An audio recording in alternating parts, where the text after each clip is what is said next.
Have you ever wondered what it looks like through other people's eyes? You can't just try on someone's glasses to see what they see because you're trying on what they need to see clearly. So you're kind of seeing through their correction, but not through what their vision would be like if they didn't have glasses. What you need is to put on glasses that would be the exact opposite of what they actually need to put on. So say they're a -1 prescription, then you need to look through a +1 prescription to see what they see. In this video, I'm going to show you a few common prescriptions and what it would look like through their eyes at a couple different distances. If you wanted to show someone what your prescription is like, you can send them this video and tell them what time point your prescription is or the closest to your prescription. Comment below your prescription. We'll have a little contest. Who has the worst prescription? My prescription's so bad, I'm freaking blind. Can't see. This is what the vision would look like for someone who's a -1. A lot of people have a mild nearsightedness. So you can still function, you can still see, but some details are a little bit blurred. So street signs, subtitles, faces across the room, they're just softened a bit. With a -3, you can see that at this point, distance detail is pretty much gone. You're guessing, not reading. However, for a nearsighted prescription, as you get closer to a target, you can see it pretty well. I mean, essentially a -3 or a -1, you're looking at a +1 or a +3 reading eye. So when you get closer to targets or to faces, you can see them okay. You just have to be a lot closer to them. And then the farther you get, the blurrier it gets.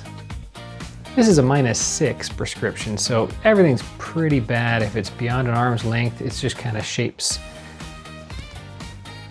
So when the glasses are off, the world just becomes a big fuzzy mess. Now switching to farsighted prescriptions, this is the other direction. This is a +1 prescription. A lot of people have this type of prescription, but they don't really notice it. So when you get to be over 40, you start to kind of notice that things are a little bit harder to see up close, regardless of your prescription. But if you're a +1, you kind of notice a little earlier than others.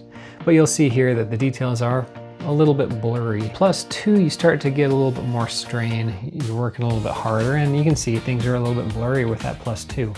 It's a similar softening or blur to everything. The difference with being farsighted is that as you get closer to it, it doesn't clear up. In fact, it gets worse. Distance is blurry with the farsighted prescription. Near is even blurrier with a farsighted prescription, whereas nearsighted distance is blurry and close up looks okay. Now, when it comes to astigmatism, there's more variables to it, but here's a -1 astigmatism. So it's a relatively mild blur. It's kind of a smearing sideways. As I rotate the lens, it kind of smears that image in different directions. Some people this bothers a lot more than others. Some people it really bothers them to have it corrected. So it's a little different for everyone with that. This is a -3 astigmatism.